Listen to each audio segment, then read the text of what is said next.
Hello, this is a video to show you how to start my Jaipur pattern.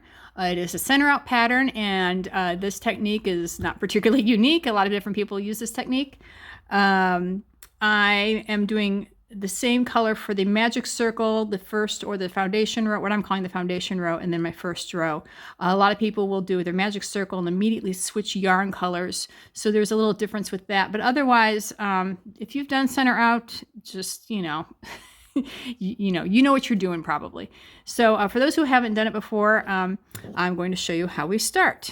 And I've got a worsted weight yarn, a weight 4, and a, what do I have here? A 4.5 hook. And I have a pink and a cream here. And we're going to start with our magic circle. And this starts by making an X. Go like this, hold it in your fingers and do a little wrap, and then crisscross it like that. Not a very good X, but there we go. There's an X.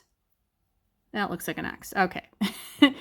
All right, take your hook, go under the first one, and pull the second one through and kind of twist it towards you. So you kind of get a little catch there. Now this is very fiddly, just however you want to hold it to get started here. You're going to want to pull this, grab a piece of yarn over, whatever, and pull that through to start with. So this is how you're starting. You should have your little loop, your kind of your magic circle that will get closed, and of course the little tail hanging off to start with. Now what we're going to do is we're going to do 8 single crochet stitches over both the loop and the tail part. Okay, and again, this is very fiddly and hard to hold, so however is comfortable for you. I usually kind of do something like this to kind of hold it to start with. I'm going to do a single crochet, 1, 2, 3, I'm going to fix that a little bit, hold that differently, and there we go, 4, 5,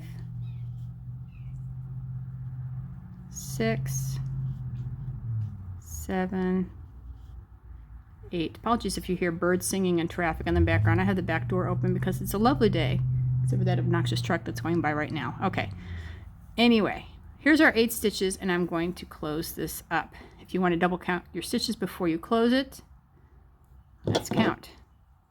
1, 2, 3, 4, 5, 6, 7, 8. Beautiful. And we can take care of that tail in a minute. I'm just going to pull it and pull it tight. All right.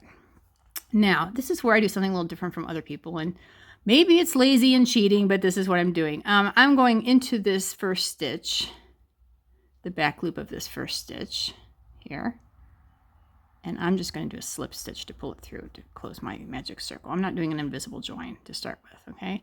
There's my 8 stitches around.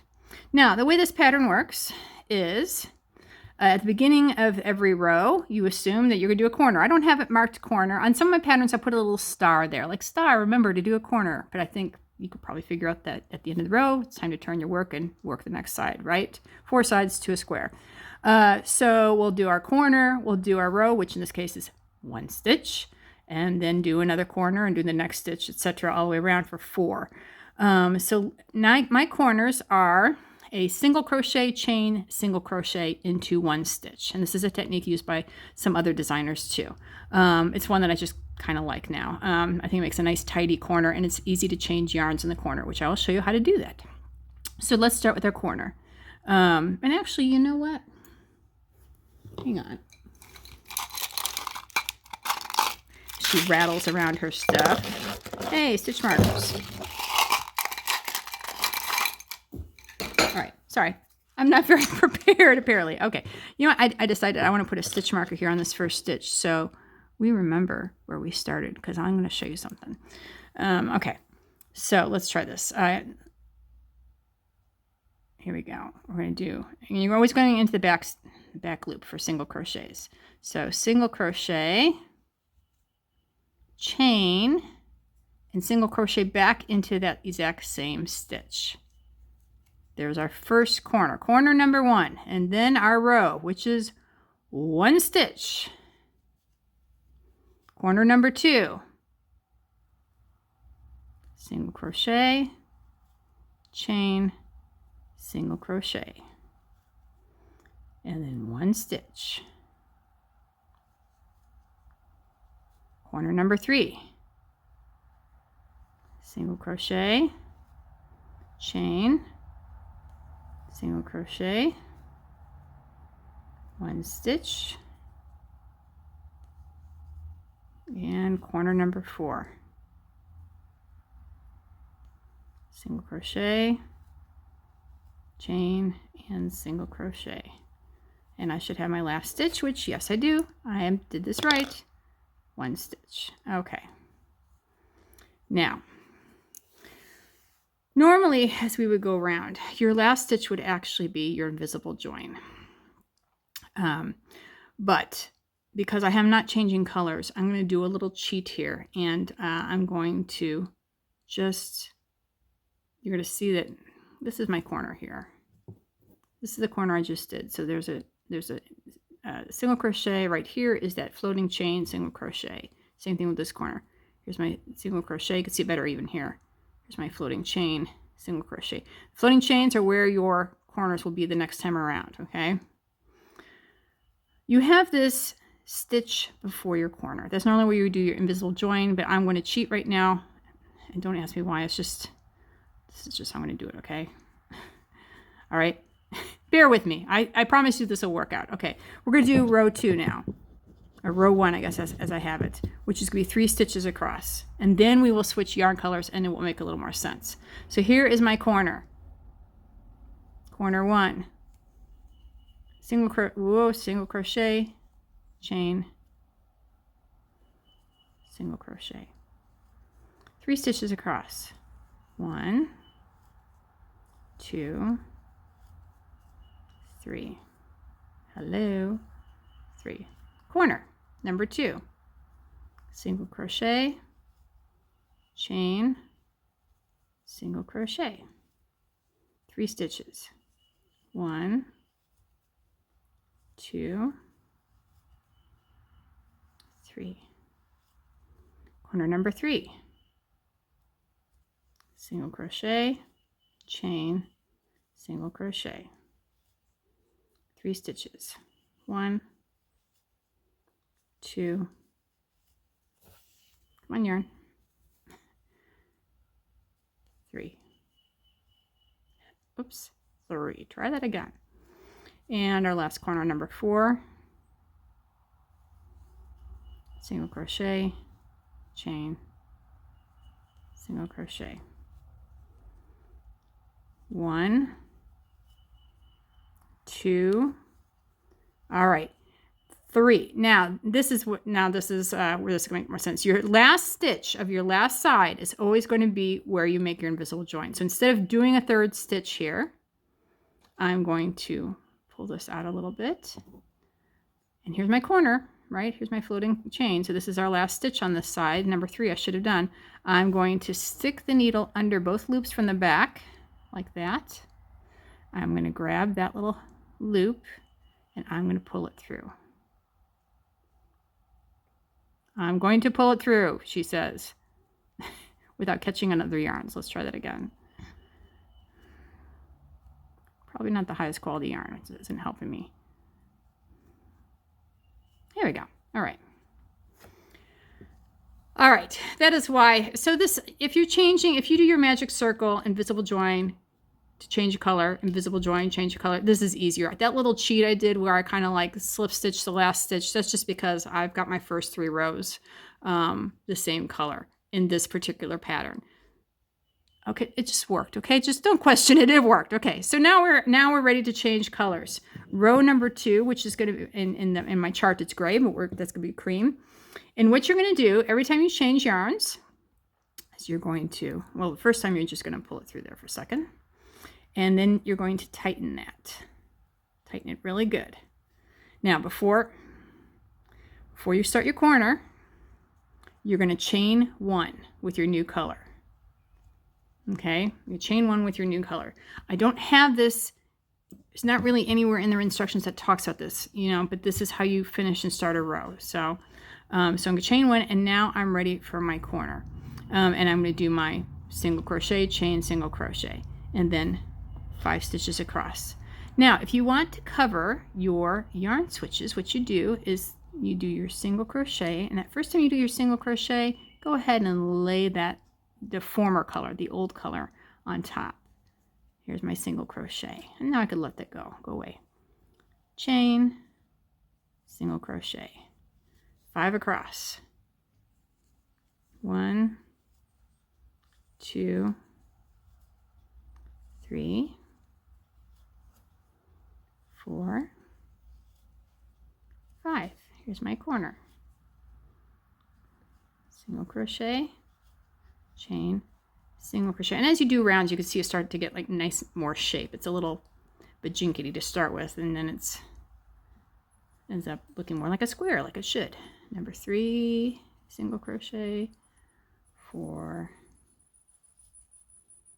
5, corner, single crochet, chain, single crochet. I think this makes a really nice sharp corner. I like this. 1, 2, 3,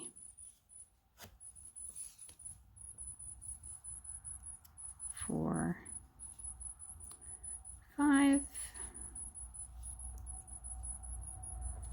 single crochet, chain, single crochet. I have 5 stitches left, but I'm only going to do 4, and then I'm going to do the invisible join. 1, 2, 3, and your fourth is, or your second to last stitch is always going to be, you're going to have to fold the corner down and grab it. It's the little whacked out little piece of yarn here, and actually this is exceptionally kind of hidden because it was my first stitch. I mean, my first color change. Oh, that's really obnoxiously hard. There we go. 4, 4, and 5th. The last stitch of the row, again, is your invisible join. So pull it, go away. Pull that out a little bit. Here's your corner. It's a stitch before the corner. Stitch before the corner is your last stitch of the row. You're going to stick your needle under both loops. Grab that, pull that through. Now you're ready to start your corner again. We do a color change again, and I just try to be consistent about always grabbing, like I always grab from the back. That way I've got a nice twist going up the back. So I'm going to grab the pink next, right? And row number 3. It's a boring row. Again, what do? I'm going to pull my new color through and then tighten that. So now I've changed colors, and then I'm going to do 1 chain before I start. And then when I do my first single crochet here, I'm going to go ahead and kind of crochet over that. You don't have to do this, but I think it makes a really nice looking back. Here's my first single crochet, corner, or chain I should say, single crochet. All right, pause. Okay, just so you didn't have to watch me do those 7 stitches all the way around. I'm on my last row now. 7 stitches. I finished the last corner, so here we go. 1, 2, 3, 4, 5, 6 is going to be the tricky stitch. Fold that corner back. There it is, right there. Easy to grab. Not easy, but grabbable. There's my 6. And number 7, the last stitch of the row, is going to be the invisible join stitch. Again, drop that loop. Grab the stitch before the corner, the last stitch of that row, grab your loop, pull it through, and then grab your next yarn color. I'm going to do it again from the back, pull it through and tighten that. So I've changed my yarn, and 1 chain to start. Okay, I'm going to do one more row for you here. Let's do this row number 4. 3 singles, 3 doubles, and 3 singles. All right. Again, I'm going to start with my corner, and I'm going to lay my old color, my previous row color, on top of that just to lock that in. Chain, drop it now, and single crochet. I'm going to flip it over for a second here. So it's kind of hard to see because this is just started, but you will eventually have a little twist going up that'll look kind of nice. That's actually, you can't really see it yet. Also, what do you want to do with these? You can, weave them in, tie them off, however you want to do it. I'm just going to be obnoxious and do this right now because this is a sample that I'm not doing anything with, and I just want them out of my way. So I'm just going to do that. Don't do this. You want it to weave in and make it look pretty. Okay. Now they're not hanging down and annoying me. Okay. Let's do this. All right. So 3 singles, 3 doubles, and 3 singles. 1, 2, 3. Doubles, just like you normally do a double. Drop down and grab that loop. Yarn, come here. Here we go.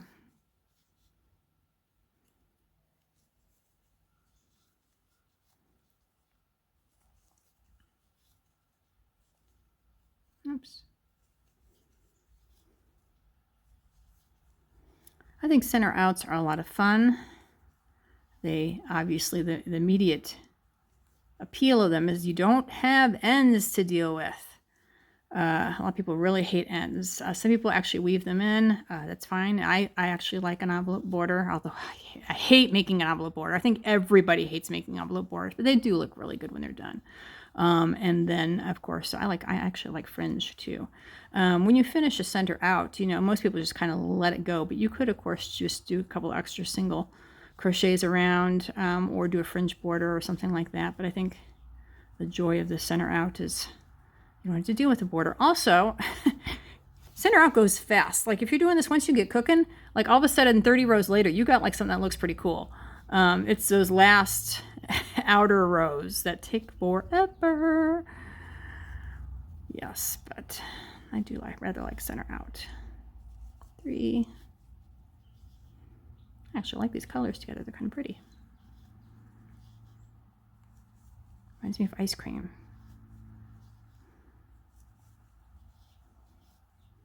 All right, I'm going to finish up my last row and do a color change one more time just so you really got it. And then you will be good to go. Hello. 1, 2, 3. Last corner is a single crochet, a chain, and a single crochet.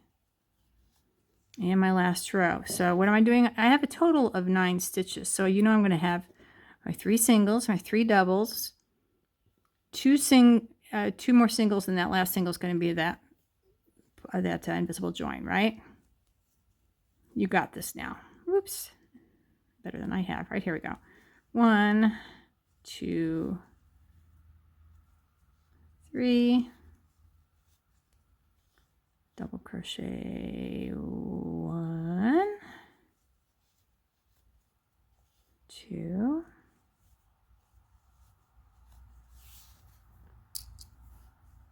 3.